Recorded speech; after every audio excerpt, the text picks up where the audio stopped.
नमस्कार बच्चों।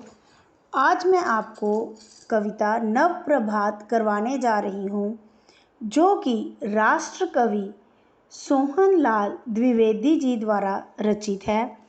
उनका जन्म 22 फरवरी 1906 को उत्तर प्रदेश के फतेहपुर ज़िले में हुआ था।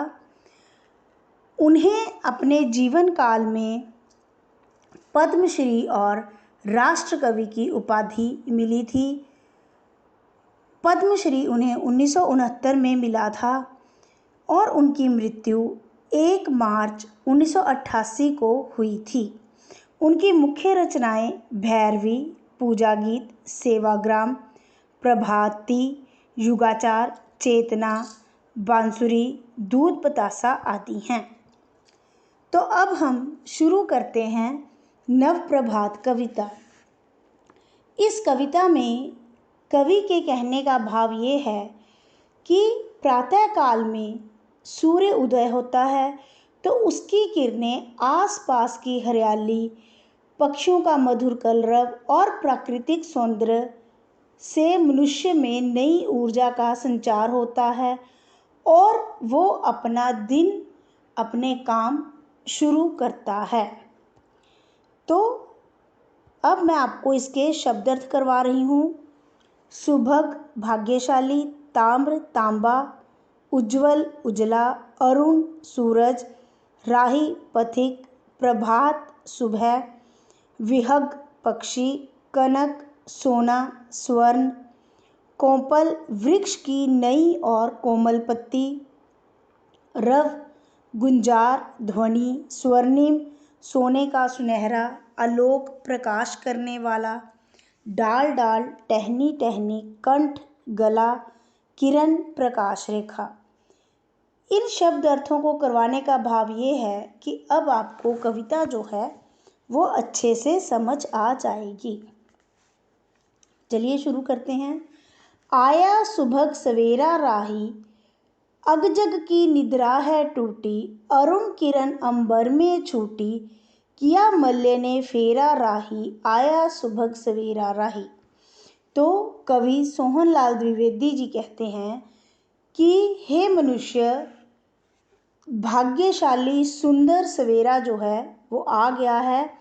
भाव आसमान ने सूर्य उदय हो गया है। सारे जग की, सारे संसार की निद्रा खुल चुकी है। मनुष्य से लेके पशु पक्षी जीव जंतु सभी अपनी नींद त्याग कर उठ गए हैं। अरुण किरण अंबर में छूटी, भाव अरुण सूर्य की किरणें जो हैं अंबर यानी आकाश में फैल चुकी हैं। सूर्य ने अपने पैर पसार लिए हैं। किया मल्ले ने फेरा राही, तो अब जो है सारे तरफ रोशनी जो है फैल रही है। आया सुबह सवेरा राही, हे मनुष्य तू भी उठ, अपने काम शुरू कर, क्योंकि सुंदर सवेरा शुरू हो गया है और अब तुम्हें भी अपने मन में नई चेतना भरनी है, अपने काम शुरू करने हैं। डाल डाल में फूटी कोमल, स्वर्णिम ताम्र, नील और उज्जवल, किसने रंग बिखेरा राही, आया सुबह सवेरा राही। तो सूर्य की रोशनी से सभी डालियों पर कोंपलें फूट चुकी हैं। आपको पता है कि पौधों को बड़े होने के लिए मिट्टी, हवा, पानी के साथ साथ सूर्य की किरणें भी बहुत ज़रूरी हैं, क्योंकि भोजन की पत्तियां जो हैं, फोटोसिंथेसिस प्रक्रिया जिसे कहा जाता है, वो सूर्य की रोशनी में होती है, जिससे वो अपना भोजन तैयार करती हैं।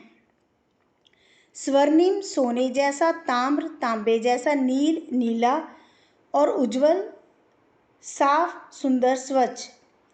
तो सूर्य जो है सोने और तांबे की आभा लिए नीले गगन में साफ सुनहरा जो है उजाला फैला रहा है, फैला दिया है। तो वो सभी जीव जंतु प्राणियों को यही कह रहा है कि मैं चढ़ आया हूँ आसमान पे, मैंने अपना कब्जा कर लिया है। तो अब तुम भी अपनी आलस और नींद को छोड़कर अपने कार्यों में लग जाओ। किसने रंग बिखेरा राही, आया सुबह सवेरा राही। तो ये सुनहरी सुंदर रंग किसने बिखेरा है? ये सूर्य ने बिखेरा है। तो सुबह सुबह जो सुंदर सवेरा है, हे मनुष्य, वो शुरू हो गया है। तो अब तुझे भी उठना चाहिए। तुम भी अपनी आंखें खोलो, कनक किरण के जल में धोलो। मन का मिटे अंधेरा राही, आया सुबह सवेरा राही। तो अब तुम भी अपनी आंखें खोलो, तुम भी अपनी निद्रा को त्याग कर, आलस को त्याग कर उठ खड़े हो जाओ। कनक किरण सोने के समान किरणें आ गई हैं, फैल गई हैं, पूरी धरती पर फैल गई हैं। तो उन किरणों के जल में धो लो। कहने का भाव है कि तुम भी सूर्य को नमन करके उन किरणों को अपने अंदर प्रवाहित कर लो, जिससे कि तुम्हारे मन का अंधकार जो है वो मिट जाए। और इस अंधकार को मिटने का भाव है कि जैसे सूर्य उदय होता है, उसका किसी से वैर विरोध नहीं होता, वो सबको एक समान अपनी रोशनी देता है, अपनी गर्माहट देता है। तो तुम भी अपने मन से वैर भाव निकाल के सबके साथ प्रेम, भाईचारे, मानवता का व्यवहार करो। आया सुबह सवेरा राही। तो सुंदर सुनहरी सवेरा जो है वो आ गया है। तो तुम भी अपने काम शुरू कर दो। भर लो यह आलोक प्राण में, विहगों की रव कंठ गान में। न प्रभात बन डालो राही, आया सुबह सवेरा राही। तो तुम भी ये प्रकाश, ये सकारात्मक ऊर्जा अपने अंदर भर लो। जैसे विहग पंछी अपने गले से मधुर गान गा रहे हैं, वैसे ही तुम भी अपनी बोली में मिठास लेके आओ, मधुरता लेके आओ। और सारी बुराइयां, द्वेष, राग, दूसरों के प्रति जो भी तुम्हारे मन में है, उस सब को छोड़ दो और सबसे मीठा, मधुर, प्यारा व्यवहार करो। न प्रभात बन डालो राही, आया सुबह सवेरा राही।